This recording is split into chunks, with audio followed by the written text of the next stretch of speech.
En route wake turbulence encounters lateral offset if two aircraft are flying exactly on the same track, one being 1,000 feet below the other, in the same or opposite direction, and if there is no crosswind, there is a risk of encounter with a vortex for the lower aircraft. In this case, it is possible to reduce the risk by using a lateral offset.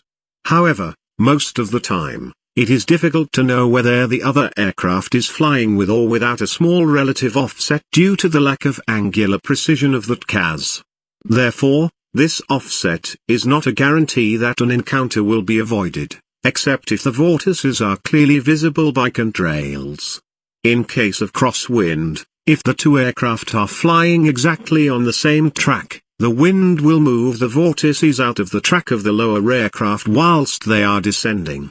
In this situation, if a lateral offset is decided for other reasons than wake vortex avoidance, an offset upwind by the follower is to be preferred, since a downwind one may potentially create an encounter.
As precautionary measures, operators and pilots should be aware that the announcement to passengers should include an invitation to keep their seat belts fastened, even when the seat belt sign is off, unless moving around the cabin.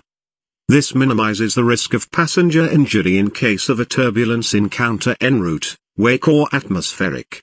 As indicated in ICAO PANS ATM, for aeroplanes in the heavy wake turbulence category or Airbus 300 and 8800, the word heavy or super, respectively, should be included immediately after the aeroplane call sign in the initial radio telephony contact between such aeroplanes and ATS units.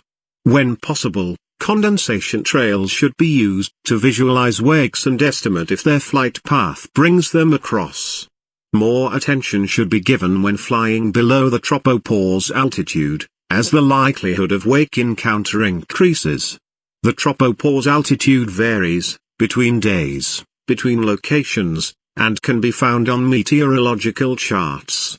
Upwind lateral offset should be used if the risk of a wake encounter is suspected, when allowed by airspace regulations or via specific ATC approval. Also, a change of FL to cross heavy or super traffics from above can be used when feasible and authorized by ATC. En route wake turbulence encounters the variability in the generator aeroplane rate of climb or descent makes it quite difficult to estimate exactly where the vortex is. Consequently, during the en route phase of flight, pilots should expect possible wake encounters when other traffics in proximity appear to be on similar tracks ahead, crossing above your level, climbing or descending ahead through your flight path, while wind direction is likely to move the wake towards your trajectory. In the absence of specific aircraft manufacturer procedures, pilots should exercise caution with pilot control inputs, especially avoiding abrupt reversal of aileron and rudder control inputs. If altitude and conditions permit, it may be better to allow the aircraft to transition through the wake and then recover from any resultant unusual attitude, rather than aggressively trying to control the aircraft during the wake encounter. As a rule of thumb, when encountering serious wake turbulence en route, initially just wait, resist the urge to immediately move the controls, Do not use the rudder to counteract the effects. Only once clear of turbulence, start recovery control inputs. If the autopilot is engaged and remains engaged, it may be better to allow the autopilot to recover from the wake vortex encounter rather than disconnecting the autopilot and using manual control inputs. However, be prepared to assume manual control of the aircraft if the autopilot disengages. They act as two counter-rotating vortices behind the airplane. So, a few numbers. In cruise, you can find a wake vortex behind an aircraft up to 15 nautical miles. They tend to fall in time at a rate of 300 to 500 feet per minute. And therefore, you can find them at 1,000 feet below the aircraft. But these numbers are rough order of magnitude. They depend on several factors. They depend on the aircraft weight. The heavier the aircraft, the stronger the wake vortex. The wingspan. The longer the wingspan, the longer the wake vortex will live in the air. And also weather. In good weather, wake vortex lives longer. Now, for those of you who are flying sharklet aircraft and might wonder if that has an effect, the answer is no. Where the sharklet is good for performance, they act as a wingspan extension, and therefore, those vortex will live longer in the air. If we look from a top-down view, we can have a distance behind the aircraft and different zone where the severity differs. A severe zone is right next to the generating aircraft.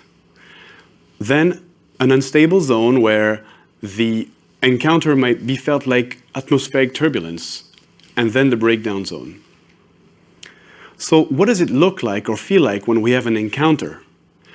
Now, let's imagine I'm following an aircraft and I'm converging at a 10 degrees convergent angle. This is the worst case scenario. I'm coming to the right of that generator aircraft, and therefore my left wing is going to first feel the wake vortex.